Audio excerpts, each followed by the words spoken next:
Hello, everyone. My name is Paul Buitink, and today I have the great pleasure to interview Izabella Kaminska.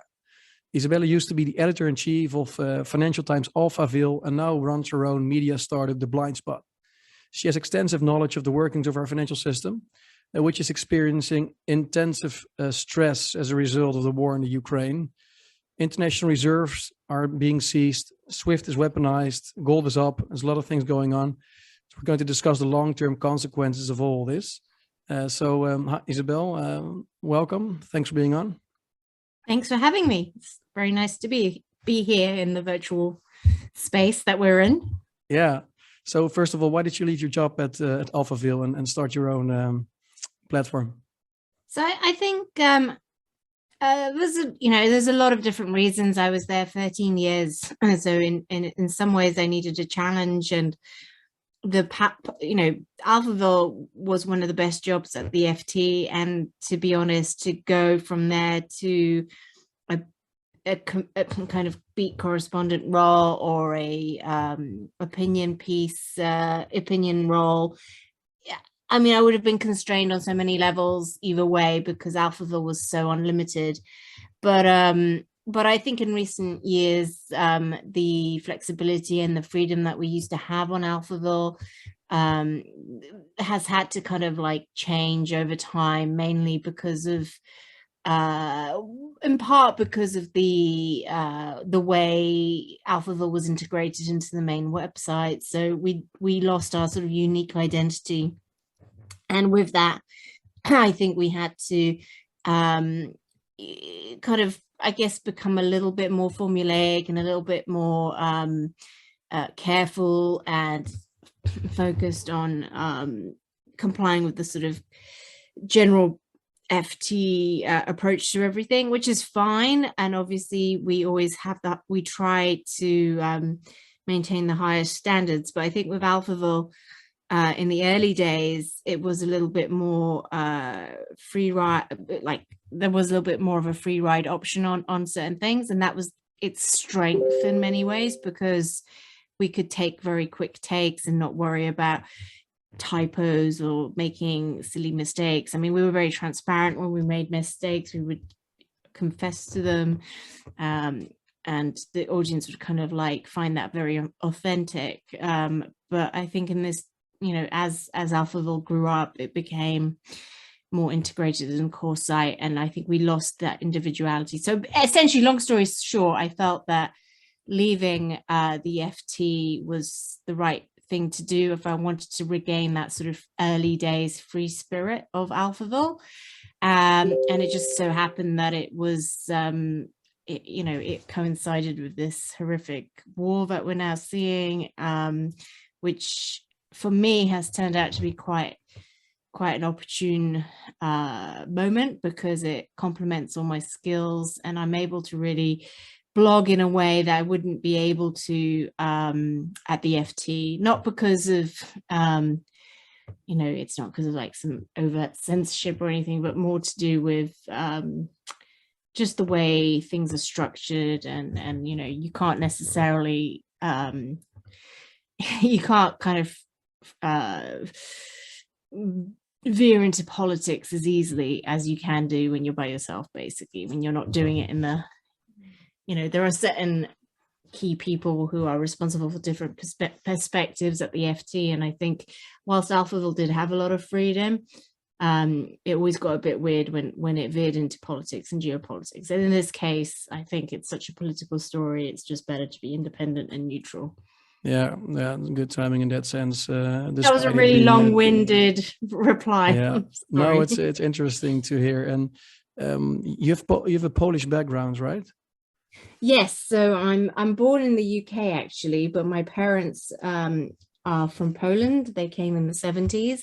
And even though I was born in the UK, I grew up in a very Polish community here. So I didn't speak English until I was about 5 years old. Like my first day at school, I remember not knowing any English. So I learned it all at school.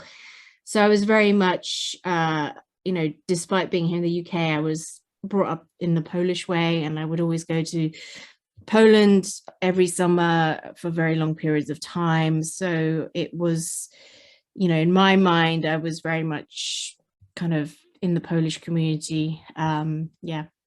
Yeah. So, and because of course Poland is very much also not so much part of the conflict, but a neighbor, of course, of Ukraine. How do you see the conflict from when you put your Polish hat on? So I think for the Poles, I mean, it's obviously incredibly close to home.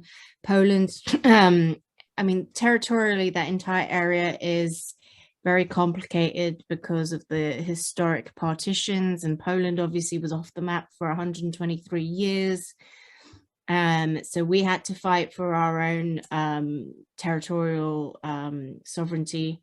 And we have shifted our borders many times. So parts of Western Ukraine used to be Poland. My own family, my mother's side comes from Chernobyl, which is today Ukraine, but it was Poland, you know, so it was Polish. You know, people who are very often, like Poles might say they're from the Ukrainian part, but this is not to be confused with the fact that they're Ukrainian. It's just that used to be Poland.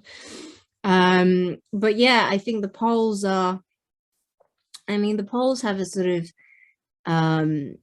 mental trauma scarring from the war anyway. It's like a national psyche thing. And even for the younger generation, you can't help but absorb the whole history vicariously through stories from your parents and grandparents. So I think for Poland, memories of World War II are immediately in everyone's minds, and I think the community is incredibly concerned with what's going on, but they also understand what it means to fight for your sovereignty and for your territorial you know, autonomy. So there's a lot of solidarity, and Poland will stay strong. But as a NATO member, I think it's also careful about how not to escalate things at the same time. So hopefully people will be quite pragmatic despite all the exceptionally, you know, high emotions everywhere.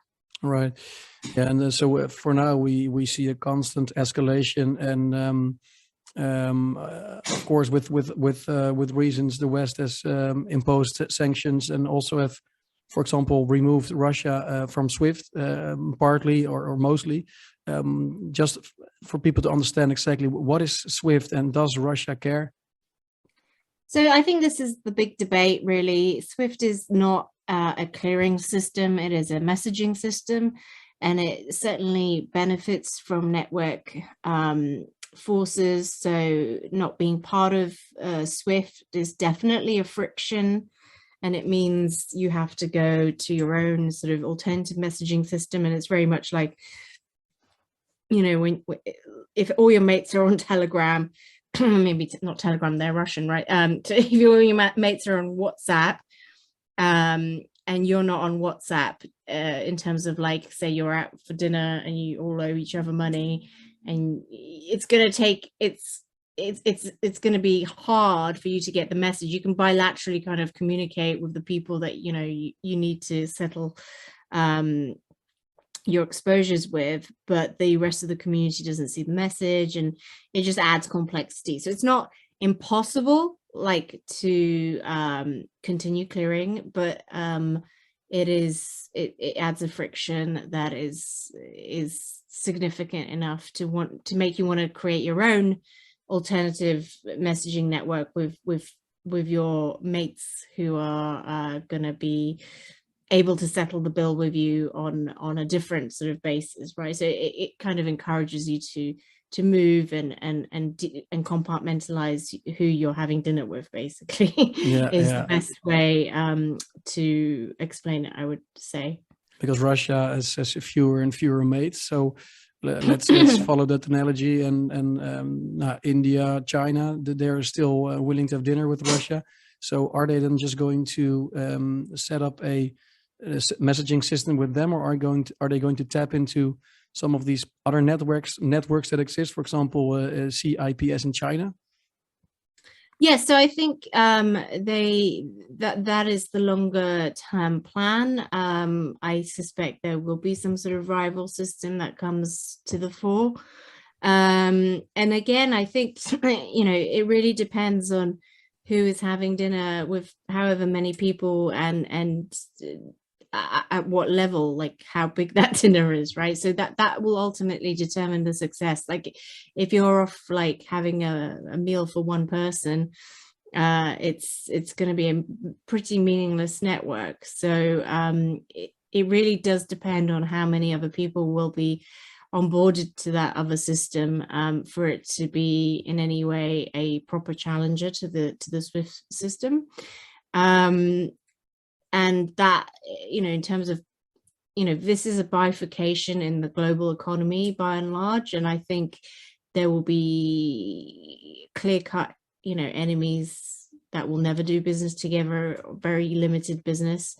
There will be sort of neutral entities who might try and do business with both, and those will be the kind of interim areas, the kind of intersection areas that are most likely to be the laundromats between the two systems. And then there's obviously your friends who are cut off sitting together. So that is the new paradigm, it seems to be. I mean, it's very unlikely, even if we have a ceasefire. It does look like there's some, I think last I checked, there was some hope for negotiations today. But even if we get a ceasefire, I suspect the damage has been done, and it's not going to be, I don't suspect Russia's going to be invited back to SWIFT anytime soon. No, exactly. And it was also what I alluded to at the introduction is the war itself is horrible. And but in the end, I'm sure there will be a solution at some point. But some of these things that we've put in place now will be long lasting and can even be in the long run detrimental to the position of the West and possibly also the dollar. But just for me to understand better, so let's say the existing gas deliveries to Europe, they're still being paid for or messaged through the SWIFT system, or how do the payments at the moment work from European governments, for example, to Gazprom?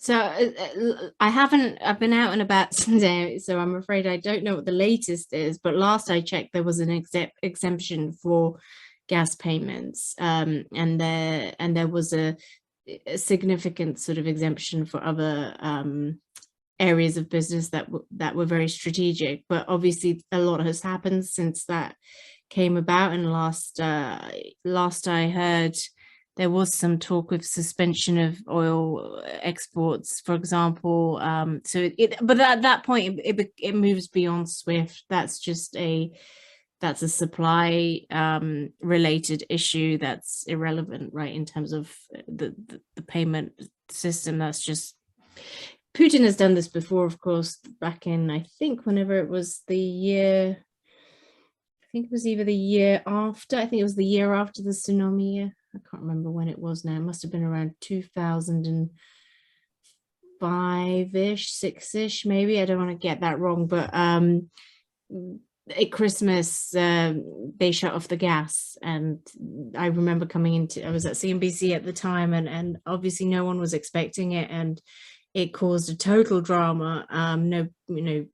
It wasn't very long standing, but it was again to do with the continuing friction in Ukraine. So that was really the first hint of no, it wasn't the first hint, there was hints before that even. But what I'm trying to say is that it's not unprecedented that they've turned off the gas. There have been that has been a risk all along, which is one of the reasons I think it's very strange that we have kind of like in the West created all this energy insecurity in the face of the fact that we've had so many recent precedents where the Russians did just turn off the gas to the West. So yeah, I think the consequences for payments are secondary in terms of like source, so if as long as the gas is flowing, there is some talk also, I think, about moving to sort of non-dollar payments or some other denominations, or like that is also on the table. But I think by and large,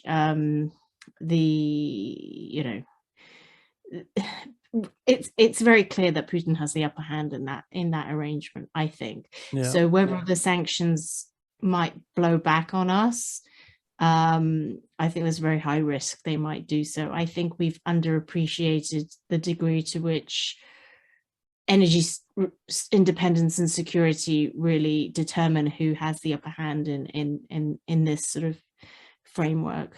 But these gas supplies are paid for directly in euros, right? Or do they are they? Well, usually they'd be paid in dollars, but I think it depends on the deal. There are different sort of bilateral deals. By and large, most of the oil and fossil fuel market is denominated in dollars. I don't know what the specific terms are for the contracted gas sums with Gazprom, but I would imagine it would either be euros or dollars. Yeah, especially if the US, of course, is now saying we don't want to import any oil or gas from Russia anymore. But would be strange if they would still then allow for those transactions to take place in dollar, or would it possibly be because it's the offshore dollar system and there's not much the US can do about that? Well, I think because I was discussing this online the other day, and I think there are ways around it, especially if you have a sort of middle proxy entity that has correspondent bank relationships. But in theory, the correspondent banks are supposed to, it's not just the direct relationship, it's also the relationship of who they're banking, so they have to look further down the chain than just the first sort of link, which means that if you are a US correspondent in say India, and India's kind of open to business with Russia, you can't take the money from India if they're dealing, if the chain began in Russia. So in theory, the euro-dollar kind of system is constrained to some degree by that ruling.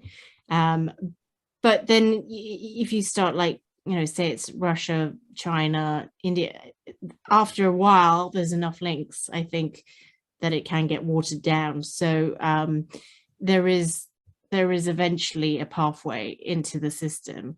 And of course, it creates a massive incentive for all sorts of middlemen and money laundromat shell companies. Yeah, and counter trade and barter and that, you just need to look at Iran. We've been there before with Iran. Iran has found ways, obviously, to get income for its oil. That oil has, in theory, never ended up in the US, but it has got to the international market in other ways. Yeah. Could you argue that cutting off Visa and Mastercard is actually more detrimental to the ordinary Russian, at least, than the whole SWIFT thing? Yeah, I think that is actually far more detrimental, because it's going to impact the average everyday Russian. To be honest, the real, again, like with Iraq, the fear I have is that this will hurt the ordinary people of Russia more than it will do the oligarchs and the ruling elite, who are clearly responsible for the actions. So hurting the average Russian, I mean, it's quite a morally challenging position. It's is it the right thing to do to squeeze the entire population? There are reports of food shortages in Russian cities now.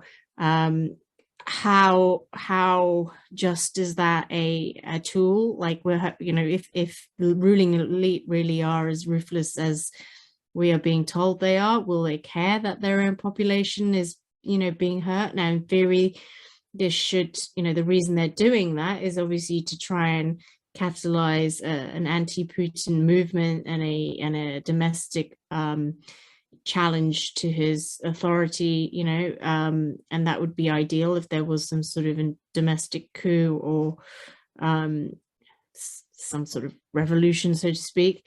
But there is also the risk that he can manipulate the narrative and make himself look like, Putin uses the narrative that NATO countries are ruthless themselves and that they don't care about the people. And here you go, just as he told his own people, this is exactly what NATO is doing. There, it could backfire and have people rally around him. So it's a dangerous move. I don't think sanctions have really when you look to history and you see where we've deployed sanctions, have they really sorted out the problem in history? I think there is a fair argument that sanctions aren't necessarily always very effective. They certainly didn't stop Saddam. They certainly haven't stopped the Iranians. So yeah, I mean, it's not a foolproof mechanism, I don't think. And if it blows back on your own people, which is what it looks like it's going to do because of the impact on, in one way, you could also argue that it's not the sanctions that are really responsible for the kind of market carnage at the moment. A lot of it is to do with corporates taking very assertive actions independently, just out of fear that they're thinking about not today, but say in a year's time, what the reputational damage might be from having dealt with Russia at this key point. So they are being excessively cautious. It reminds me of lockdown. It was the corporate private sector that very much led to that. But of course, also following advice from the government, or just trying to come across as even more clean than the government itself. I think if the government would stay relaxed, then probably corporates wouldn't be so dramatic in many ways.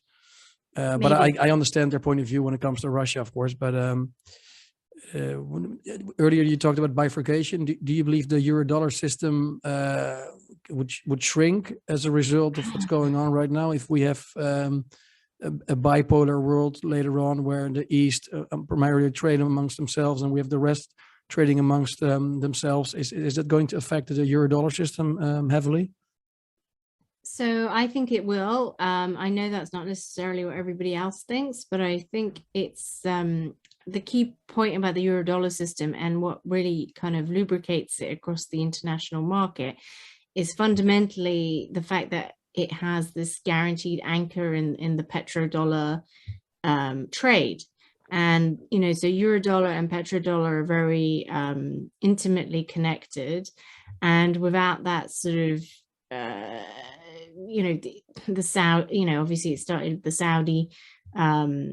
Saudi bilateral relationship with the US, where the US would buy Saudi crude, and in return, the Saudis would invest in dollar assets, and some of those dollar assets would not necessarily be in the US. They would use Swiss accounts or whatever.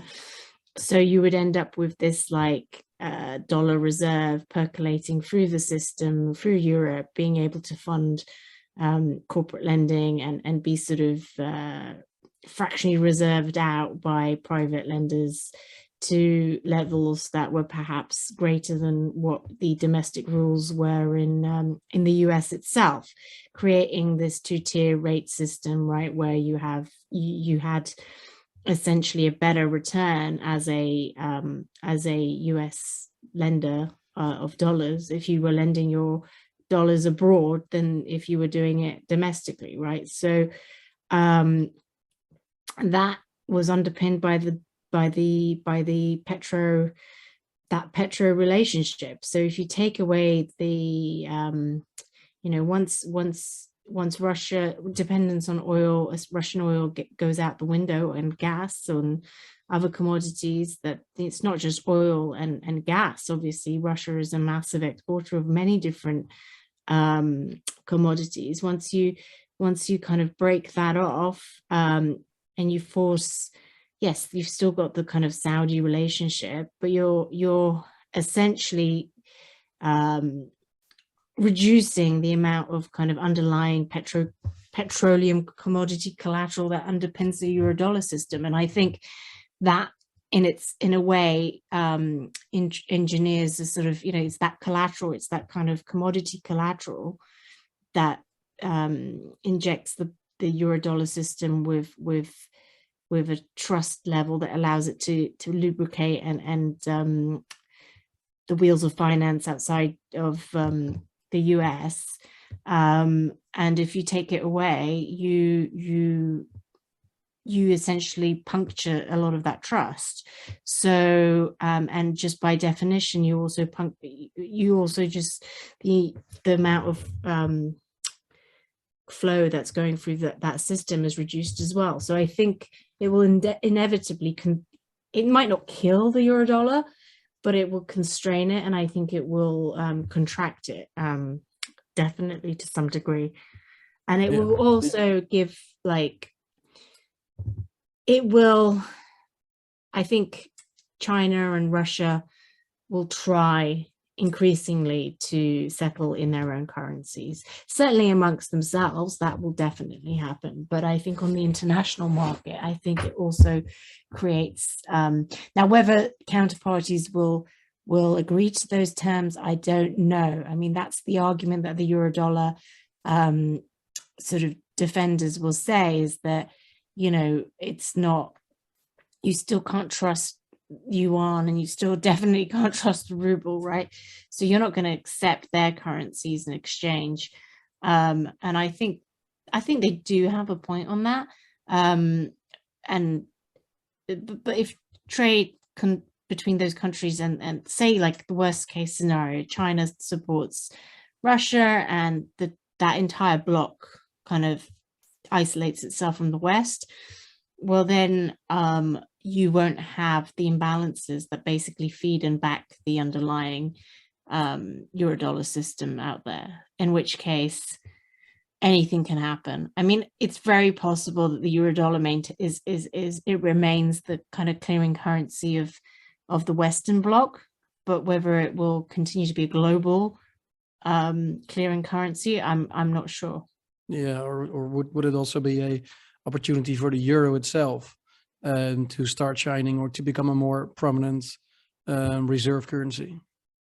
I don't know if the euro, I mean, some people say it could be the euro, or at least because they are still in some cases, well, let's just say the ECB's, I think, the least likely to raise rates, right? So I think based on that logic, that would, it's always going to be the currency that is most abundantly available and cheapest that will fuel the dollar. That will be the settlement currency, I think. I mean, that would be my hunch. So maybe if rates rise, it's possible that in the US, that is, that people might move to the euro. But I don't know whether the euro is gonna, I mean, I don't see how that would really, I see the tension more between the ruble, between, say, the yuan and the dollar. I guess the euro definitely has the balance sheet. It definitely has enough. It has enough outstanding sort of value in the system to be able to carry the weight of a transfer into its system from the dollar.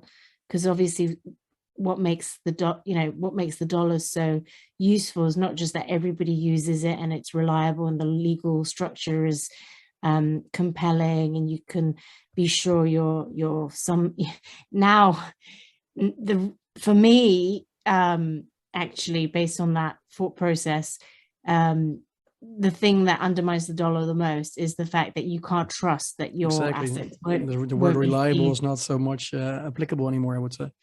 Yeah, exactly. And that, to me, I think is the most undermining for the euro dollar system. But that also applies to the euro. So I don't think So it's kind of like a beauty like who's the who's the least ugly, but who's the least ugly.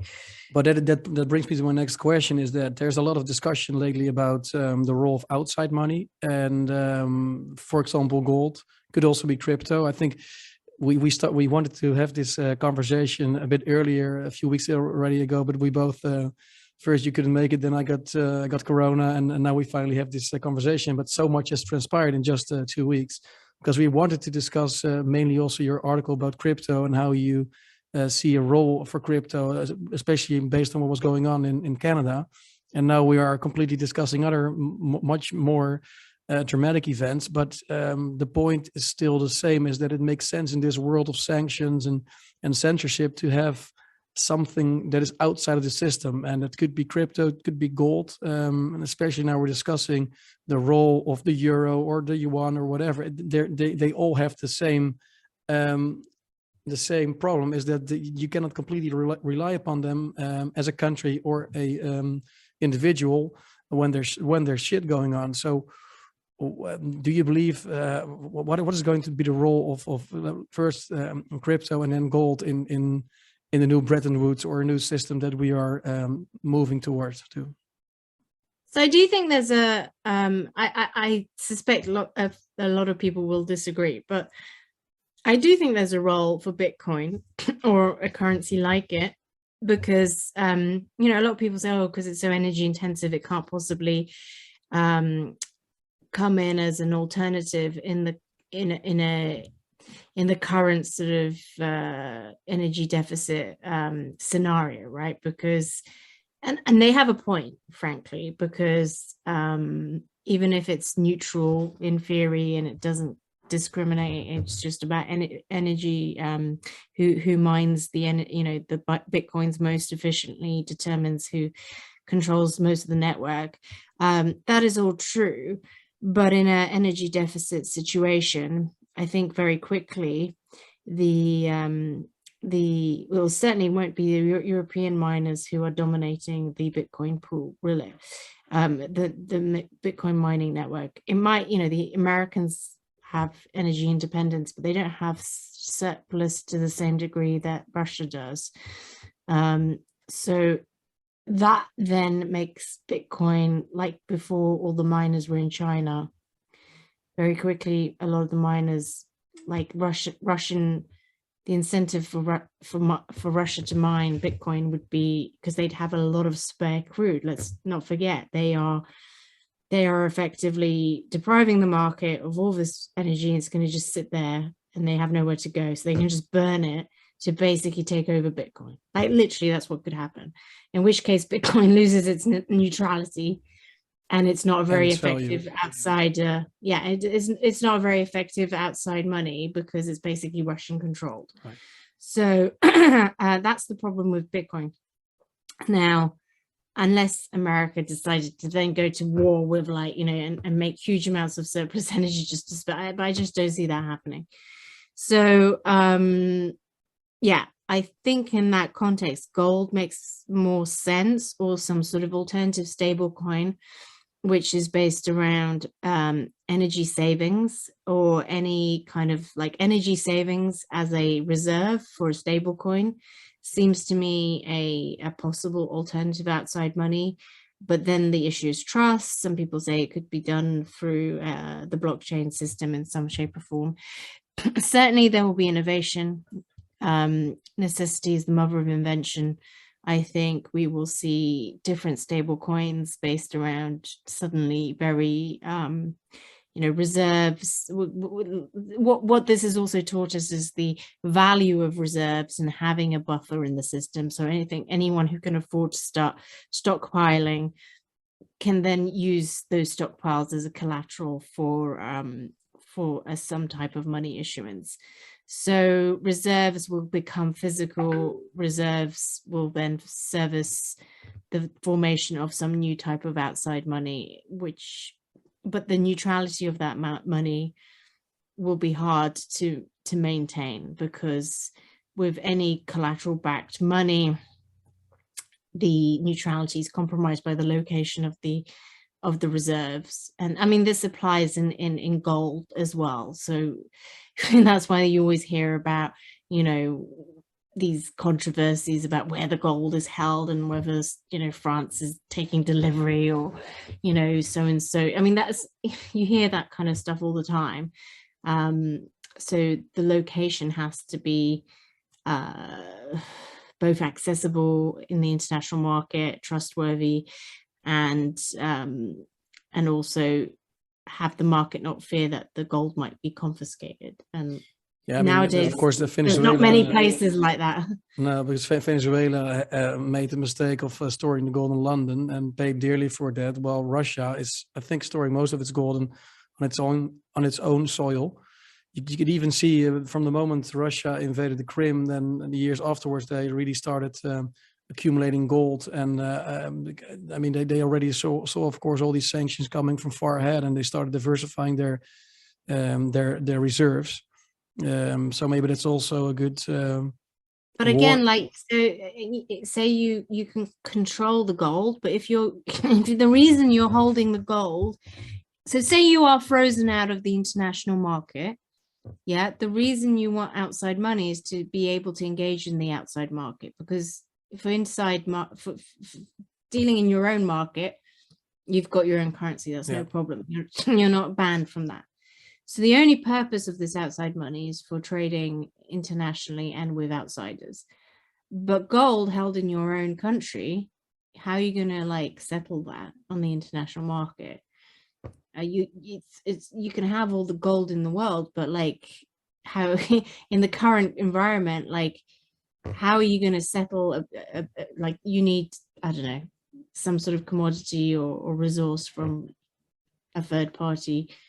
How are you going to pay for that in gold? I don't see how gold fixes that problem. No, I can imagine that between Russia and China, they would just exchange they would maybe use gold as the unit of account, and they would just net their exports and imports, and then whenever there's a surplus or deficit, they would clear and settle with gold, and then there would have to be actually physical. But I think you don't really need the gold in a trusted relationship, which they would have. That underlying, you know, what matters is the continuous settlement of you know, balances and imbalances, right? So it's the settlement of the day-to-day sort of imbalances that matters, whether that is underpinned by gold or some sort of token or some sort of, you know, it doesn't have to be gold. I mean, it might, if China is concerned and it needs some sort of pledge of collateral, then yeah, Russia could make a sort of gesture of trust and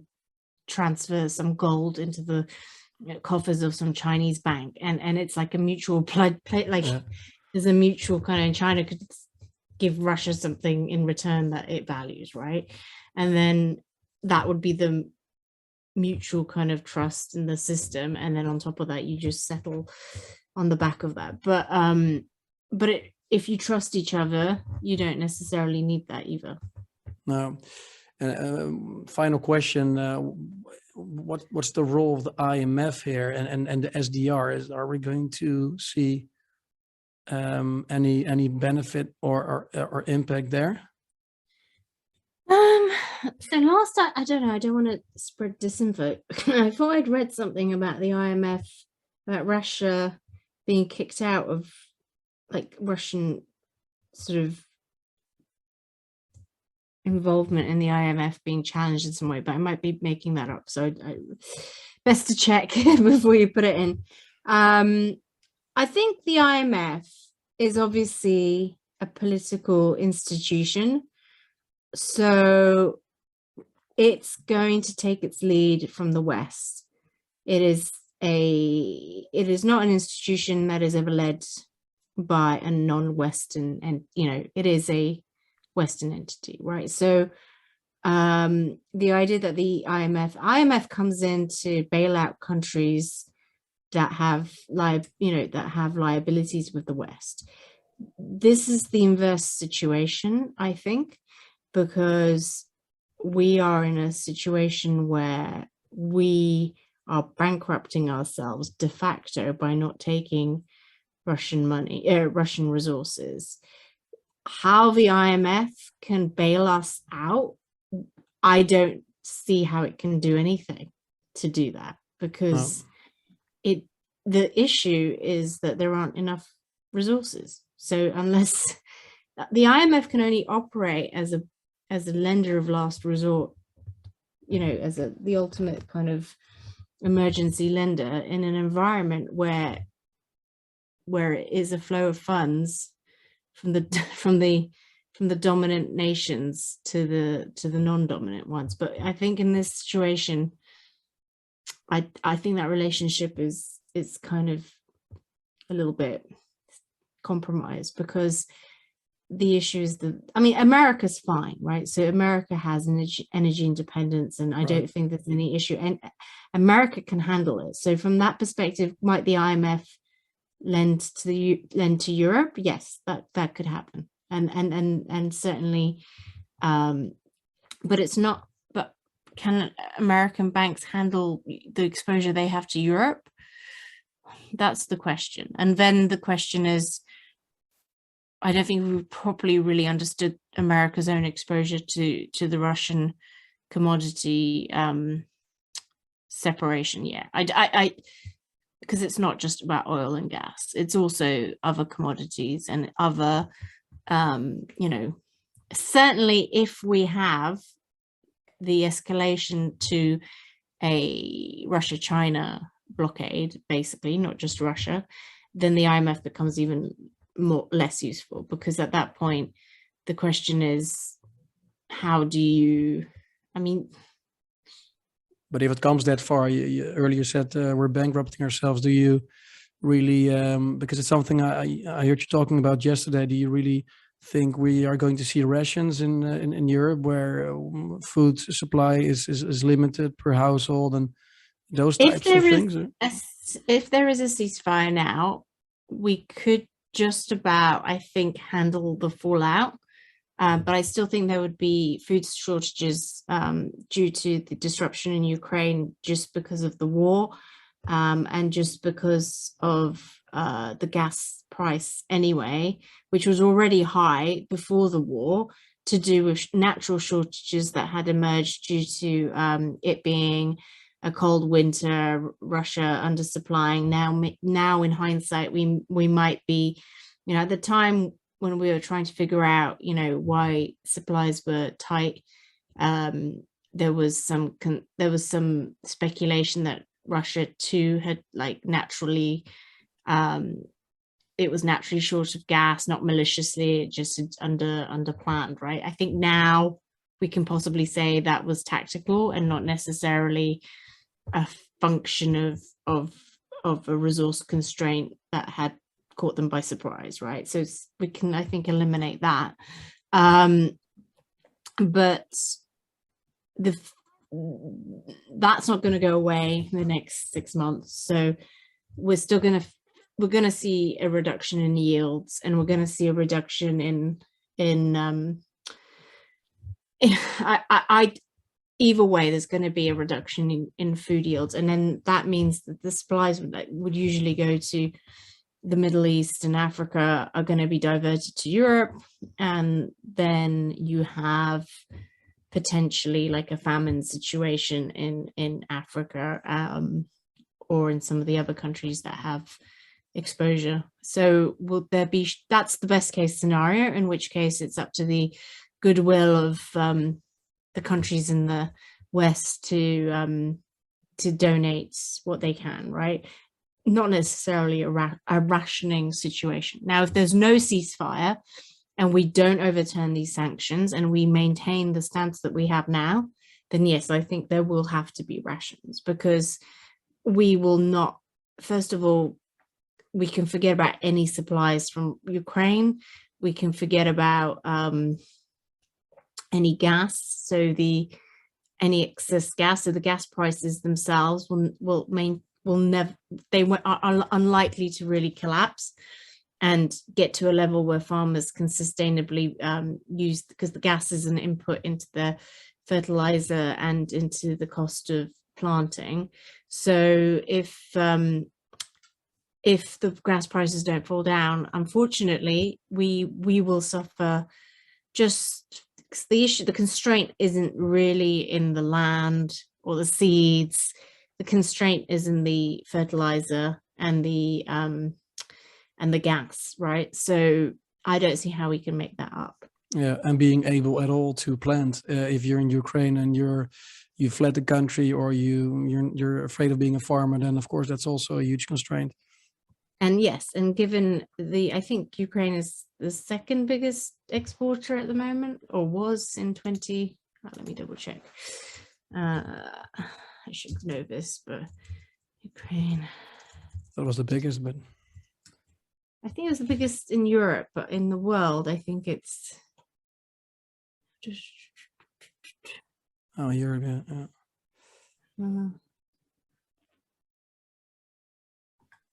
Largest grain. Okay. So Russia is the largest, according to something on the internet. Yeah, so in the world, like Ukraine is, according to this, I don't know what date that was. Ukraine is like top 5. Yeah. Well, so tough times ahead, regardless of what the outcome will be the coming time. And I'm sure you're going to write about all these things on your new website, the-blindspot.com. I'll put the link in the show notes. Yeah, exciting adventure for you. Exciting year. Thank you. Yes, it is exciting. Also very scary, but I will endeavor to learn as I go, and hopefully not fold within 6 months, but we will it's very exciting to be independent and to be able to write freely about a huge range of different topics. For me, as someone who is quite more of a large scale trend person, and someone who looks at many different, I look for often like the stories in between the beats that people are missing. I think that is one of the great things about being independent, is that you can then kind of like you can sort of parachute into different topics and learn as you go, and create a broader perspective on the financial economy than you would do if you're just, say, covering the auto industry or agriculture or whatever. Yeah. Well, if we're really going to a bifurcated world, a split world, I hope you would be one of those bridges that brings people together, and we need more independent people. So look forward to reading your stuff.